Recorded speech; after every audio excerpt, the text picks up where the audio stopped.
Hey, you don't want us to hurt you, right? If not, leave the money here. No way. I worked hard for this money, there's no way I'm giving it to you. I was suddenly picked on when I was walking with my child through a dark alley near the station. And now they were trying to mug me. But I'm not the kind of woman who yields to such things. We're the mafia, you know. Really? You guys look pretty weak to me.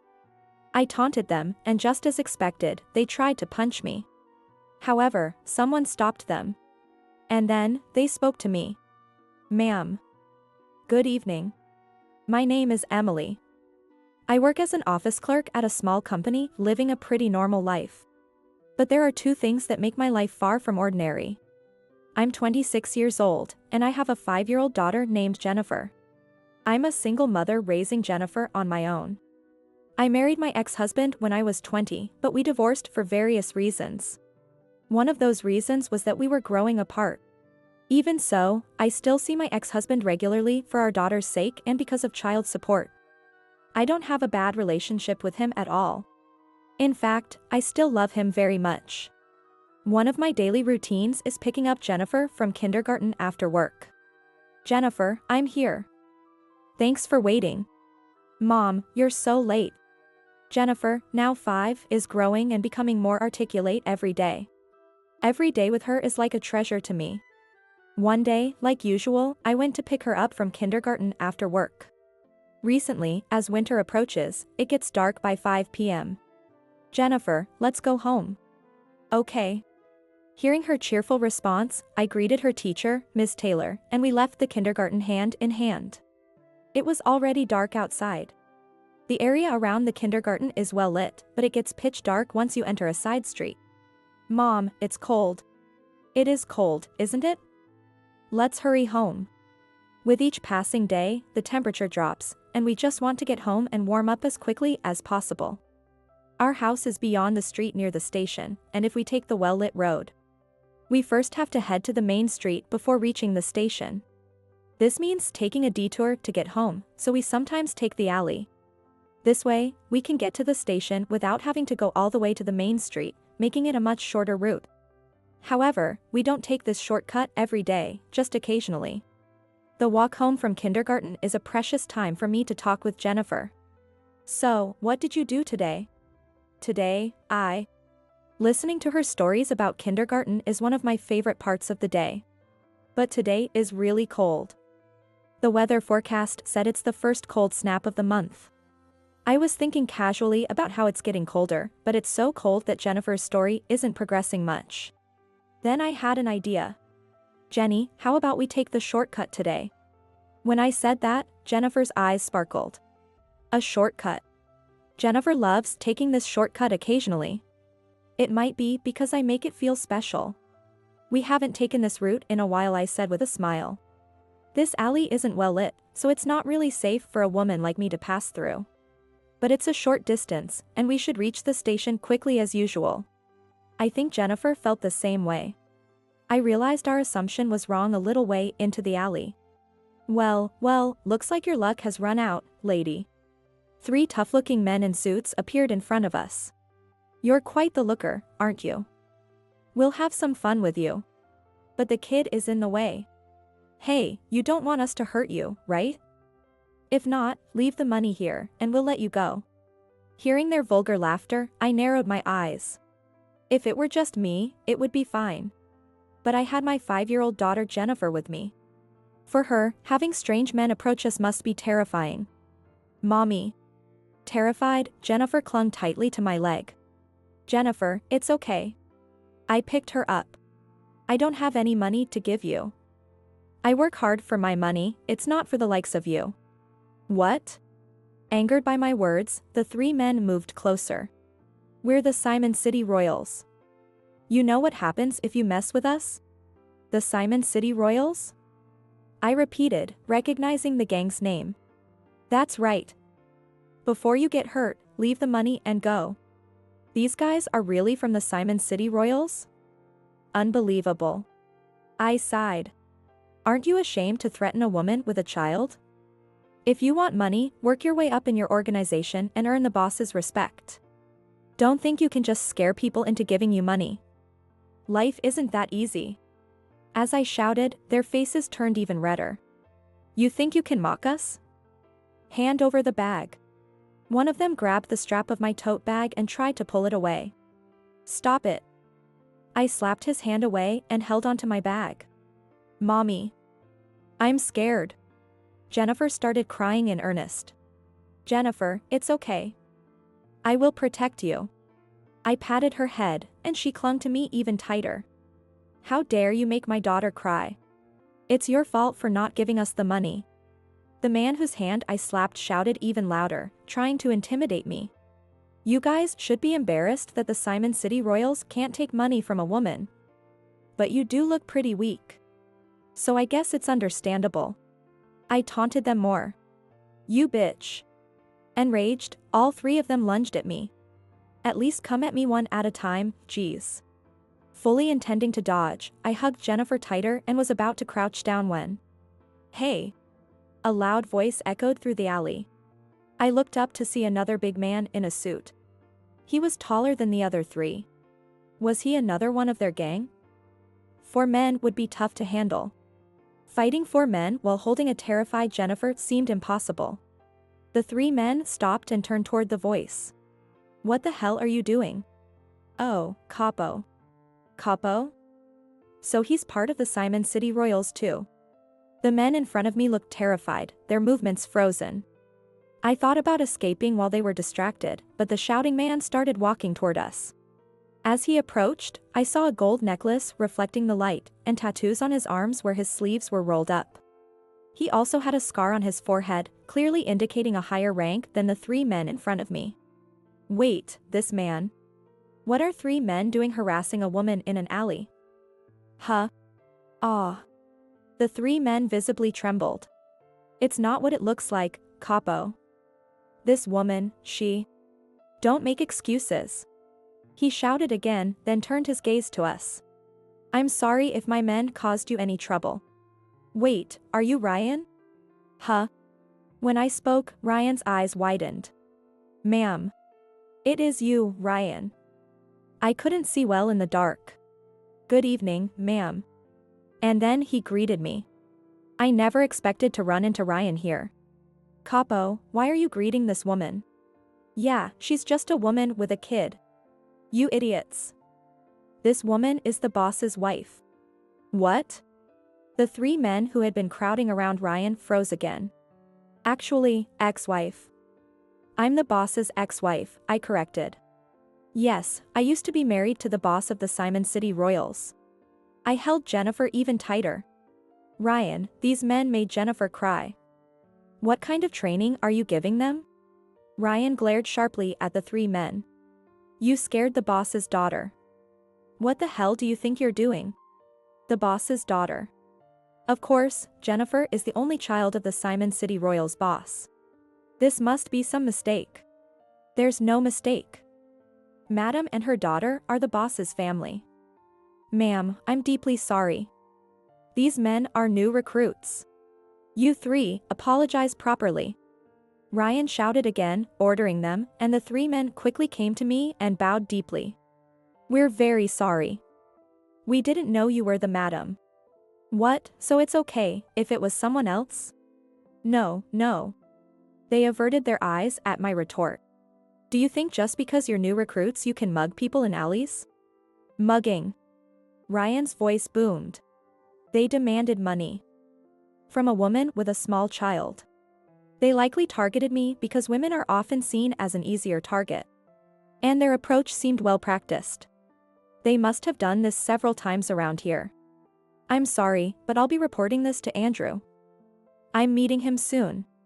Ah. Ryan, you don't need to report this. You 3 will report to the boss yourselves.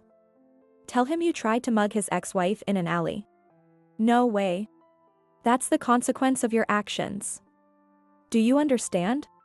I took photos of each of them and said, you know what happens if you try to run, right? Ryan, is that okay? I asked. Whatever you decide, ma'am. Given the go-ahead, I decided to handle it my way. I don't care about myself, but I can't forgive them for making Jennifer cry. By the way, Ryan, what are you doing here?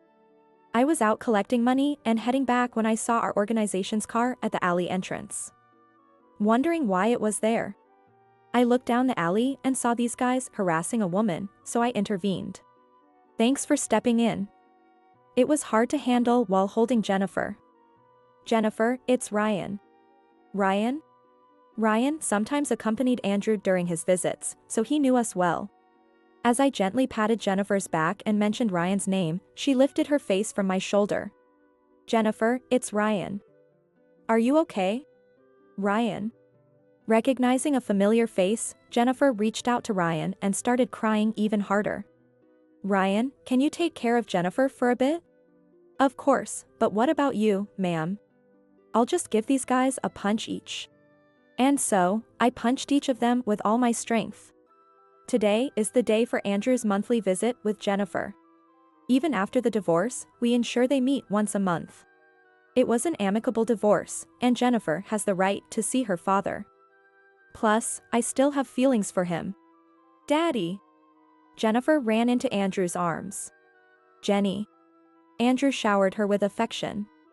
Watching their heartwarming interaction, I couldn't help but smile broadly. Since becoming the boss of the Simon City Royals, Andrew has often worn a stern expression. He's trying to look the part, making a deliberate effort to appear tough. But in front of me, Jennifer, and those he trusts, he relaxes and shows his true self, which I love. Andrew, though the boss, is a gentle man who hates conflict. Yet, he became a strong leader, inheriting the role of boss. Andrew and I grew up together as childhood friends, our families living near each other and frequently interacting with the Simon City Royals. We attended the same extracurricular activities and often spent time together. As a child, Andrew was really timid, with a small voice and a tendency to cry easily. I always felt the need to protect him. Using techniques we learned in karate and taekwondo classes, I defended Andrew from any trouble. I think I felt a strong responsibility to protect him. But every time, Andrew says, "Thank you so much, Emily." I was probably drawn to him because of his gratitude. The role of boss in the Simon City Royals was hereditary, so it was decided from birth that Andrew would eventually become the boss. He also had to marry and have children to continue the lineage. When we discussed our future after high school, Andrew told me his path was already set, and he also needed to get married someday. I knew his family was part of the mafia, but I didn't know that Andrew's future was already decided. Is your marriage partner already decided? No, I don't think so. They said I would start preparing to join the organization seriously after graduating from high school. I guess they'll decide after that. He sighed, saying it might turn into a matchmaking party. A party? Is that even allowed? Well, unless they find a partner for me, that's probably what will happen. I mean, marrying someone I barely know isn't really appealing to me. His expression grew darker, and his sighs heavier. Then Andrew, why don't you marry me? What? Andrew made a strange sound, looking dumbfounded at my words. Andrew, do you dislike me? Of course not. I actually like you a lot. Then it's settled. When we graduate, let's get married. That way, you won't need to find a new partner. I don't mind, but... Are you sure about this, Emily? Andrew asked shyly. Of course, I'm proposing to you, aren't I? And so, our proposal was a reverse proposal from me. My parents were against the idea of getting married right after high school, or so I thought, but surprisingly, they allowed it easily. I figured if you were getting married, it would be to Andrew. Honestly, I can't see you with anyone else. Was there reason? My parents really understood me well. Apparently, Andrew's parents felt the same way, so our marriage was easily approved, and we got married right after graduation. Shortly after, I found out I was pregnant, and before we knew it, we had a baby. Honestly, I was really happy at that time. But the reason we separated was because, shortly after our daughter was born, Andrew came to me and said, "Let's get a divorce." Around that time, Andrew's father, the boss of the Simon City Royals, had fallen ill and was planning to pass the leadership to Andrew. However, some members of the organization had been opposing the idea of Andrew, who was known for his gentle nature, becoming the next boss. This opposition had become a significant issue within the organization, leading to a tense situation. Andrew was afraid of dragging Jennifer and me into this conflict. I won't give up. Emily, you might not give up, but Jennifer could get hurt. I don't want to involve my precious family in this any further. I asked him if we could leave the organization and start a new life together. That's absolutely impossible. As the boss's son, I can't betray the members who have supported me and recommended me for this role. Andrew was firm in his resolve, and I couldn't argue any further. He promised to recognize Jennifer and provide child support, asking me to live a peaceful life with her.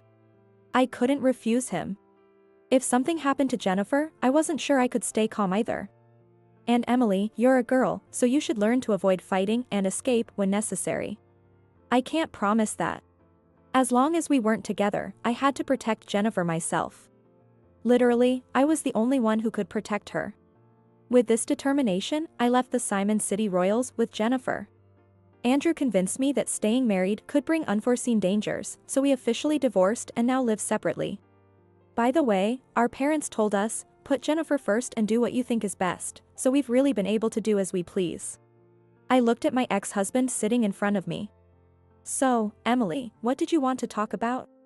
Andrew asked, smiling with Jennifer on his lap, happy to see her after a month. Sensing it was a serious matter, he called over a member to take care of Jennifer. Having known each other since childhood, he could read my expression perfectly. Once alone with my ex-husband, I started the conversation. Andrew, I really think the recent training of your organization members has been lacking. Why do you say that? Didn't you hear from your members? Jennifer and I were mugged by some of them. What?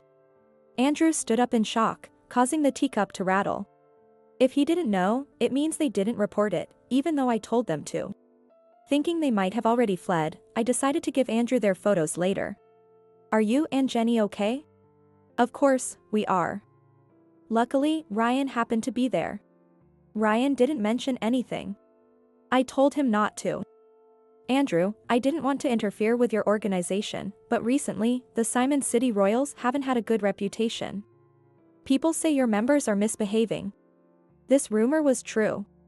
Even among my fellow moms at Jennifer's preschool, there's talk that the Simon City Royals aren't exactly nice people. I've seen members acting arrogantly because they are in the mafia, and we were mugged the other day. Ever since you became the boss, people have been saying this. It's really time to get things in order, Andrew. After the succession issue, Andrew became the boss, but some members left or refused to follow him, dissatisfied. While Andrew's leadership was later praised, he might still be underestimated within the organization. I understand. If they endangered you and Jenny, I won't let them off the hook. Huh? I need to make a call. With that, Andrew walked away and started making a phone call. Andrew returned about 10 minutes later. Who did you call? Just someone. He didn't elaborate, and we ended the meeting there. A few days later, Andrew summoned me to the Simon City Royals main house. I left Jennifer with my mother. Good day, ma'am. Alex, the Simon City Royals' third-in-command, greeted me. He escorted me to a room where Andrew, Ryan, and the 3 men who had mugged me were waiting. They sat huddled in a corner, trembling. Clearly, they were terrified. Everyone, thank you for coming. What's this about? Yes, it's about the mugging incident. These are the culprits, right? Yes, no doubt about it. I showed the photos I had taken of the 3. Boss, it's confirmed. Alex said to Andrew. Andrew muttered in response. I see. Andrew was fully in boss mode today. Ryan investigated, and it turns out there has been a spree of muggings targeting women with young children. These guys were behind all of them. What? I couldn't help but shout. They specifically targeted women because they knew many would hand over money without resisting if children were around. Alex added, and they would less likely fight back if they were confronted by men, which only fueled my anger further. Unbelievable. That's why they targeted me? They've been preying on women? This is outrageous.